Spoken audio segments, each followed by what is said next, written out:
I was approached not too long ago by the true founders of this initiative, the person of Richard Oforiatta, who also told me of his partner, Godwin Atiga, that they wanted to do this initiative of Ghana Jobs Bank initiative. I wanted to know what the whole thing would be about before I would lend my name to it. I know there's so much unemployment in the country. Almost 40% of our youth are not employed. And we've got Unemployed Graduates Association. Something not to really be proud about. But truly, the youth are the future of any nation. And you get a situation like we are in now, where there are so many of them unemployed.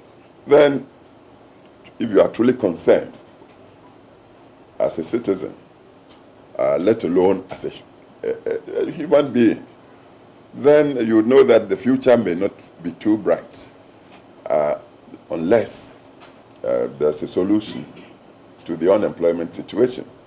So when I was approached by Oforiatta and the other partner, Aka, I heard him described as Nzimabaye, a very enterprising youngster, I sat up. First, they wanted me to chair the board. I said no, I couldn't do it. Because where I am now, I'm very much retired. I would rather play the role of the retired uncle who would sit at home for the virile, enterprising nephews and youngsters and nieces to come and consult from time to time. I would impart whatever experience I have, give an opinion here and there, and hopefully the youth would go away and try to implement or glean some wisdom from the old man's viewpoints. So they agreed to rather make me patron than to take me as chair of the board. And I want to thank them. Considering the gathering I see here in my home, so many handsome and beautiful young persons, very intelligent, strong faces I see.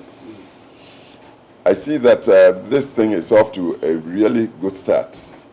I also see that the founders have taken pains to internationalize the initiative. We've heard of partners coming from the Middle East, some from India. We are glorified with the presence of the Turkish ambassador here, and Turkey is making waves when you talk of industrialization and job creation. All of them are here, and then we've got Gordon, who is already an international star, an inventor, and he's very much youth. I don't think he's older than 35. In spite of the large beard he's growing. What I want to say at this point is that you must believe in yourselves, the youth of Ghana, that you can do it. Unfortunately, it seems like we've been weaned as a society on everybody looking up to government. If we want to go that way, I'm afraid it will take umpteen years before we get there. Government is there, right? Government is to govern. Government is not to do business. This is why when I got the opportunity to lead the government of Ghana, I decided we form a ministry for private sector development. We wanted our society to appreciate that the public sector can only be the infrastructure for the private sector. Prepare the ground, set the framework, so the citizenry, the individuals, will take up the challenge of doing things for themselves. We all want to look around the world and talk of the developed world. When you go to most of those places, you'll see that it wasn't the government that started the wealth creation and job creation. The United States, Go there. You see the heavyweights that really launched growth. Some of them came to be described as robber barons. It wasn't R-U-B-B. It was R-O-B. Robber, thieves, robber barons. They laid the rail lines, built the skyscrapers, created the jobs. And that's what really came to define the United States of America. Europe, you can look around and you see names. Go to the Far East, South Korea, with which Ghana wants to compare itself. Say we all got independence about the same time, but Korea is now way ahead of us. It wasn't the government as such. The government played a hand, but the government used the private sector to do it. I'm sure you've heard of the chaebol. Chaebol wasn't a good description. It was like a cabal, people who use their entrepreneurial initiatives to cheat. But the government saw that there was potential for development there. So the government eventually cleansed chaebol and then set the champions of industry on. So you now hear of big names, Samsung and so forth and so on. Times where when they were really looked on with some disdain. We are now resolved to move ahead as a community, as a nation, Ghana. And I'm telling you, I believe the government is creating the enabling atmosphere. What the youth of Ghana should do is to seize the opportunity and ride on the atmosphere. And I tell you, within a decade or two, you'll see the difference. We needn't go too far to the developed world to see where some youth have really shown leadership and broken through the mold. Look at Nigeria. Now we hear of Dangote and so forth and so on. Dangote started when, in a way, he was like most of you here. Perhaps even younger, in his 20s and 30s. I don't think he's much older than 60. Now he's listed among the 20 richest people in the world, creating many, many jobs for people, not only in Nigeria. He's in Ghana here, he's in Senegal, he's everywhere. I believe there are some Dangotes amongst you. And even coming home to Ghana, I've got a list of names, and the list is not exhaustive. Every day you turn on the Peace FM, you hear of Dr. Osei Kwame Despite and his brother Ofori Boateng. It's Ofori Sapon. See the industries they are creating, the employment. Special ice or whatever they call it. Neat fufu. This way chocolate. With all due respect, I don't think it's their book knowledge so much as their smartness. I see that we are talking a lot about graduates. I tell you, entrepreneurship issue. It's a talent.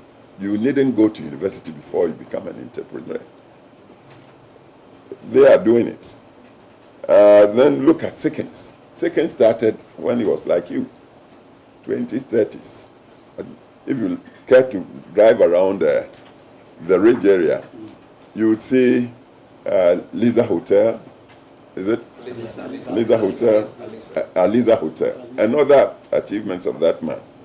You would also see Albert Osei's Coco. That's fast foods. Coco King. Now we have got KFC all over the place. We can do it, yeah, and there's a Ghanaian doing it. If you want to go into the finance sector, you will see Fidelity Bank. Mr. Ifa Edward started like you in his 20s, and now see what he's doing in the finance sector. Similarly, Zoom Lion. Let's talk about Zoom Lion. See, the one thing qualifying all these people is that they have got a sense of the market. If you are talking of wealth creation, you must first and foremost, see the market, what the people would buy, what they need, and try to meet their demands there. Then you are generating wealth. Zoomlion started looking around and seeing that there was so much filth around us. Earlier times, we depended on the local government assemblies. Unfortunately, the conservancy workers would come around and just work superficially, but they were not regular. So this man comes around, he organizes, employs a lot of people, and now Zoomlion is a household name. Saying this is not saying we are blind to some of the drawbacks. No, the law should be there to deal with people who really go astray. We are a nation or a government now of rule of law, so the law should handle. But we are talking of creativity, of industry, of wealth, of employment. And I'm saying you are all potentially capable of doing something. If you are not entrepreneurial, like a risk taker, say that it takes one man to kill the elephant, but a whole community to eat it. But to eat it, you must be efficient. The way you go in there with your knife to cut your piece to eat. So you needn't be the risk taker. You must be a good worker. You are not the creator, at least you must work well. Contribute towards creation of wealth and employment. There are still more names.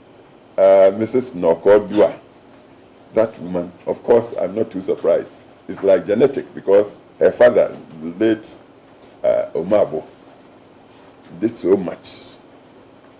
And she's got the genes of the father, and she's another creator. Like Mrs. Opombeko, Manette Estates, real estates. They are all doing it. And I'm saying I'm challenging the youth of Ghana. Those who have been privileged to go through the tertiary system of education, as well as those who haven't had the opportunity, but who are smart. And I'm happy Godwin, in outlining the purposes of the initiative, said there were two-tier programs. Smart youth, as well as the incubator for youth, entrepreneurial youth. The incubator would prepare those with the talent to be entrepreneurial. But the smart youth is the guy that would deploy the given talents of being efficient. You are employed as a factor of production. Go in there to be productive so that the employer is making the legitimate profit, and from there you also get your legitimate wage. You might remember that when we were in government, I had occasion to remark that in our country, it seemed government pretended to pay, and so the workers also pretended to work. With that combination, we weren't making progress. We need to eschew that tendency. Go in, work efficiently, be productive. The returns will come, you should be given your just pay. With that basis, I think we would all be happy. And it's on this basis that when I was approached by Richard and Aka, I said, look, young man, I believe you are in the right direction. Let me just be a patron. Let me be your retired uncle, staying at home, but occasionally throwing up some idea or experience to help you make your way around the world. And you make progress, create the wealth. Because I've said it and I want to repeat. I do not know anywhere on earth where people have used poverty to overcome poverty. You overcome poverty by wealth creation. But to create the wealth, you need to be smart, you need to be entrepreneurial, you need the investments. And I believe this is what this whole thing is about. So I accept to be patron. but the terms I've given you, retired uncle staying at home, when you come to consult, I think with you, and then perhaps we make a way forward, and through that help our youth to pick up, so that we, the retiring ones, would have that comfort, we would have that assurance and confidence that we are leaving a legacy that would sustain the development and generation of wealth, the happiness of the generality of our people, inclusively. So there would be real future here. Our youth would not have to walk across the Sahara to die, or to go into dingy boats to be sunk in the Mediterranean, seeking greener pastures elsewhere. So I accept this position with blessings. And I say I'm here backing you fully. May God bless your efforts.